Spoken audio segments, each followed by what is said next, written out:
بوبا تي بتروح المستشفى تصور الكانيولا.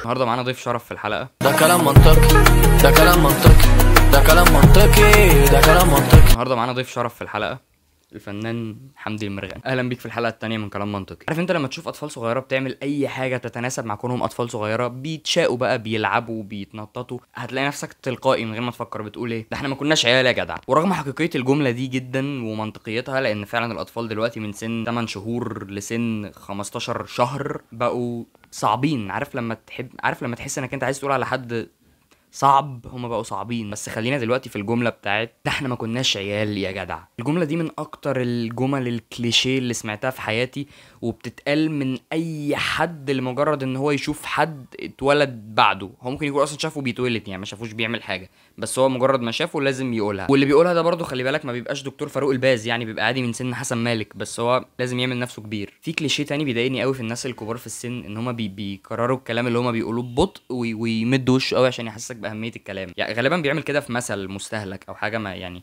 ما فيهاش اي حكمه. يعني يقولك مثلا تقلب القدر على فمها تطلع البت لامها، تطلع البت ايه لامها، ويبدا يشرح. يقول لك اصل بقى شوف بقى يعني البت يعني هتطلع لمين؟ تطلع لامها. شوف يعني لو اتشقلبت، لو قلبت القدر على فمها تطلع البت لامها، واخد بالك؟ يعني مفيش اي داعي لحاجه زي كده. بجد قرروا ان هم يعني ما يقولوش اي جمله عادي لمجرد ان هم عندهم السكر. في كليشيه تاني وهو الجمله بتاعت جيل هايف. انتوا جيل هايف وما تعبتوش في حاجه وما شقيتوش، ده على ايامنا كنا بنذاكر على اغاني توليت. كليشيه اللي عكسه بقى الشباب اللي بتاخد الموضوع ده بجد وبتبدا ترد بقى، اللي هو لا على فكره احنا مش جيل هايف، ده احنا شفنا ويبدا بيعمل عقله بعقل واحد كبير. انت شايف عامل ازاي اصلا؟ شايف الامراض اللي عنده؟ يعني ادعي له خلاص، ما تكلموش يعني بجد يا جماعه لازم نحل الحرب دي باي شكل. يعني اتصرفوا بقى، هاتوا اهالي الناس الكبيره دي قولوا لهم انتوا ما شقيتوش وانتوا متدلعين، والشباب الصغيره دي جوزوهم. يعني بجد وفروا لهم جواز هتلاقوهم هديوا لوحدهم، لان بجد الشباب اتجننت رسمي. عارف برضو الراجل اللي بيتدخل بينك وبين ابوك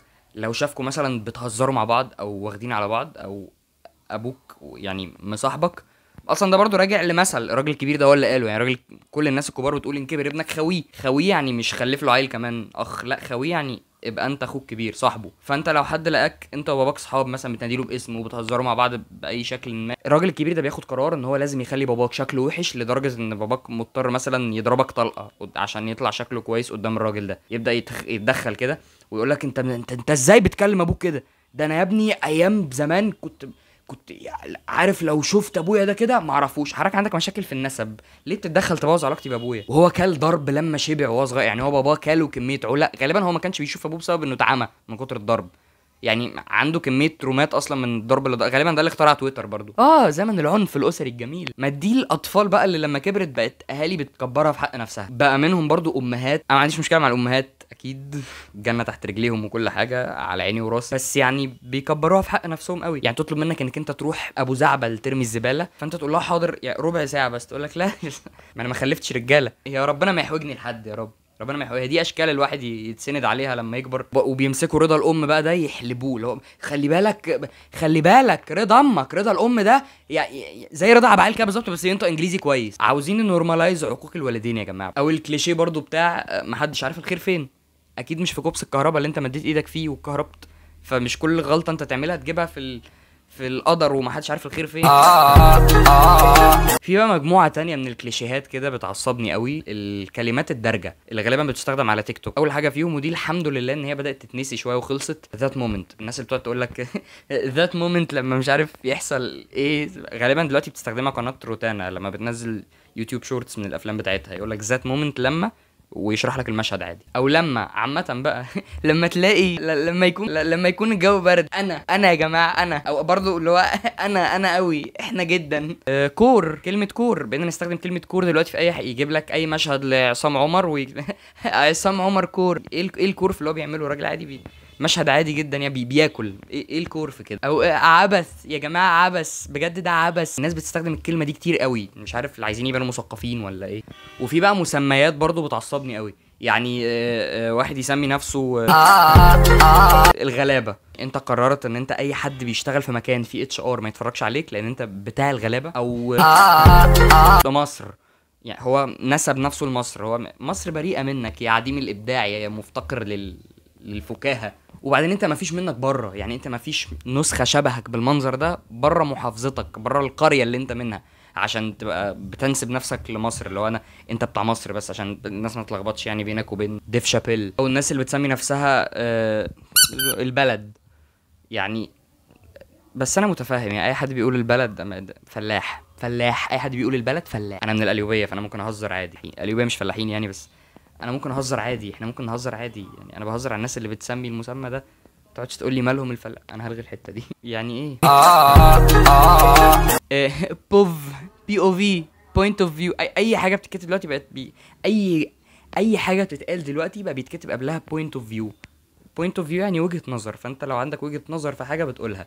ما تنزلش فيديو الواحد بيقع من على مرجيحة مثلا تكتب بي او في يعني ايه. بحس اي حد بيستخدمها دلوقتي بالاستخدام ده ما عندوش ذوق في لبسه، يعني هو بيشوف الناس بتلبس ايه وبيمشي وراها، هو شاف كلمة بي او في بتستخدم قرر ان هو يستخدمها. او حرفيا، لا لا لا مش حرفيا، مش حرفيا خالص، مش اي جملة لازم يبقى قبلها حرفيا. او عظمة، العظمة دي حاجة كبيرة قوي. اي حاجة بقت بتعجبك بتقول عليها عظمه، اي حاجه بتمشي تمام بس ما بيحصلش فيها مشاكل بتبقى عظمه. يعني ايه العظمه في ان انا يعني قلت لي تعالى ننزل، قلت لك يلا، طلعت فاضي؟ ايه العظمه في كده؟ اعتقد لو في عظمه كان زماني مشغول، ما كنتش هبقى فاضي ان انا انزل. الناس اللي بقت برضو تجيب اي هزار ويقعد التنمر، انا متنمر. او برضو فكره البست يا جماعه، البست فريند، انا والبست، البست سواء ولد او بنت يعني، يعني لو من نفس الجنس او ولد وبنت مع بعض الاثنين زي القرف. يعني فكره اصلا ان انت تحط تايتل لاصحابك ده في حد ذاته شيء غريب يعني ان صاحبك اترقى وبقى بيست، محتاج بقى ان هو الفتره دي يركز شويه لان هو وصل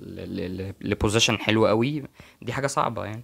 وحاجه برضه هي مستحدثه بس بقت كليشيه مؤخرا، فكره ان الناس اللي بتقعد تشخص نفسها امراض نفسيه لمجرد ان هو عجبه المرض. يعني معلش يا جماعه، انا ADHD، انا OCD، عندي بس trust issues، عندي daddy issues. انا متاكد ان دي نفس الناس اللي بتروح المستشفى تصور الكانيولا او تصور لو متجبسين او تصور اي حاجه ويكتب الحمد لله. كفايه attention. بتعصبني قوي برضو الفيلر ووردز اللي بتتحط وسط الكلام كده، اللي هو فاهم انت معايا، واصله لك انت فاهم ازاي، اللي هو انا النهارده بتعصب قوي من اي حد بيقول انا النهارده. غالبا اي حد بيقول انا النهارده ده معدي ال40 مرتاح يعني.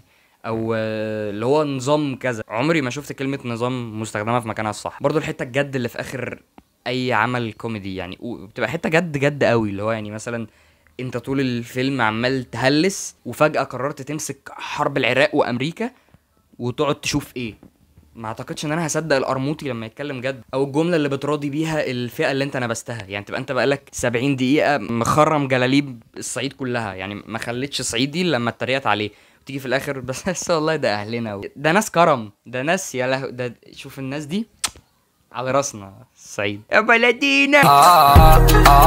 برضو طريقة الإعلاميين مع الرابرز مثلا لما بيستضيفوهم أو مع كونتنت كريتور أو أي حد مشهور على السوشيال ميديا، مع ستاند اب كوميديان مثلا، بيستضيفوهم على إنهم ظاهرة، ودي حاجة غريبة يعني. بيبقوا صعبين يعني، بينطقوا انجلش قوي، اللي هو انجلش اوفر. يعني الامريكان ما بيتكلموش كده، اللي هو تقعد بقى تبص في الورق اللي معاها بتاع الأسئلة ده، وتقعد كده تعدل قعدتها. قول لي يا مروان، الراب ده بره ما بينطقوهاش كده.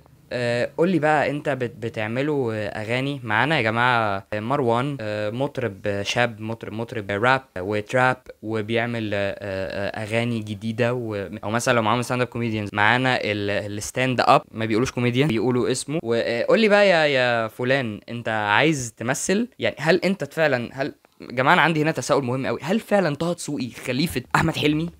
طب هل مصطفى غريب خليفه طلعت زكريا؟ عشان بس الحوار ده حيرني يعني، ما شفتش ناس كتير بتتكلم فيه، فمحتاج اعرف. نفس الفكره برضو الصحفيين مع الممثلين، بيسالوا في كام سؤال كده كليشيه هم بنسالهم، مع ان عمر ما كانت اجابتهم مفيده، او عمر ما كان الممثل عنده اجابه حقيقيه عليها. يعني قول لنا بقى ايه كواليس كانت عامله ازاي، الممثل بيجاوب اجابه ملهاش بديل. والله الكواليس كانت حلوه جدا جدا الحقيقه، ان كانت كواليس ممتعه، كنا اتبسطنا، كنا بنهزر كتير. الحقيقه الكواليس جميله يعني. او يقول له كلمنا عن المسلسل في المطلق، يعني احكي بقى المسلسل كله. المخرج بقى له 3 شهور بيصور عشان يحكي لك حدوته، احكيها لنا انت يعني في دقيقتين كده سريعا، كلمنا عن المسلسل.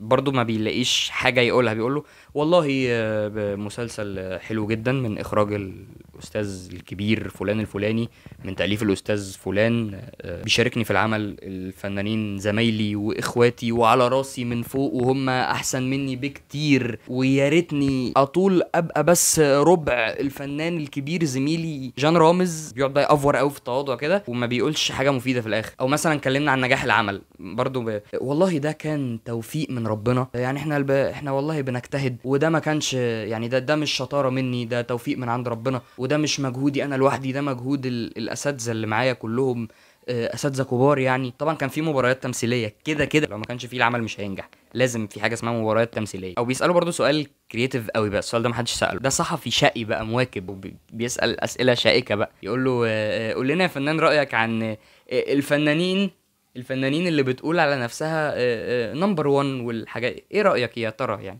عشان بس ما حدش يتكلم في الموضوع كتير. يعني يقول لهم لا والله يعني ما بنفكرش كده، ما فيش حاجه اسمها.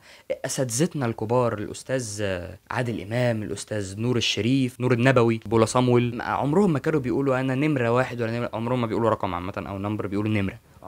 عمرهم ما كانوا بيقولوا احنا نمره 1 ولا نمره 2 ولا. احنا كلنا منتخب بنحاول ان احنا نبسط الجمهور. بنشتغل عشان مين في الاخر؟ عشان الجمهور. لا انت شغال عشان الجنيه. في حاجه تانية برضو بتعصبني قوي، الناس اللي حاطه كاميرات في مكان ويقول لك الكاميرات مش شغاله لو حبيت تبص على حاجه. لا والله معلش، الكاميرات مش شغاله للاسف. نفس الفكره دي بتتعمل برضو في الاماكن العامه قوي، اللي هو ساعات معلش الاسانسير لا يعمل، تلاقي الاسانسير اصلا نازل في واحد خارج منه يقول لك معلش والله عطلان، او الحمام معطل. عايز اعرف ايه اللي معطل الحمام عن ان هو يخدمني؟ بيحضر ماجستير يعني، بيعمل ايه الحمام اللي معطله؟ بحس الحركات دي عامله بالظبط زي الطفل زمان في المدرسه اللي كان بيتف في ازازته عشان ما حدش يشرب منها. ايه انا عذرا لو مضايقك التشبيه المقزز ده، صباعك كده، هات صباعك استخدمه، هتلاقي فيه على يميني هنا كده على يميني، وهي على شمالك انت زرار بيوديك على الفيديو اللي بعده، ممكن تدوس عليه هتلاقيه على الشمال لو انت موبايلك بالانجلش، ولو موبايلك بالعربي خد كورس. دي برضو كليشيه مستفز قوي، فكره انك انت لو رايح تتقدم لازم ورد، دي حاجه معتاده من زمان وانا بجد عمري ما لقيت لها تفسير. يعني ايه ورد؟ نبات ممكن اخش عليها بربطه خاص مثلا او جرجير وهيبقى مبرر، يقول لك ده تعبير عن الحب. اي حاجه دلوقتي بقت تتحط في مكان غير مكانها، ليه؟ لانها بتعبر عن حاجه. يعني ممكن اجيب لها موتوسيكل مثلا وانا رايح اتقدم، ادخل بالموتوسيكل في البيت اقول لها اتفضلي اسيب لها الموتوسيكل وامشي، ده بيعبر عن سرعه تعلقي بيكي. تركب بيها الموتوسيكل بقى تعمل بيه حادثه، هيحصل برضو الكليشيه بقى بتاعت الحوادث، اللي هو يا بنتي حافظه نمره حد بنكلمه، حافظه جدول الضرب، حد خد نمره الموتوسيكل. يا عم هي اللي وقع الموتوسيكل بتاعها. يجي المثقف اللي فيهم بقى يعلي صوت بسرعه، حد يجيب لها مورفين، بوبا تي.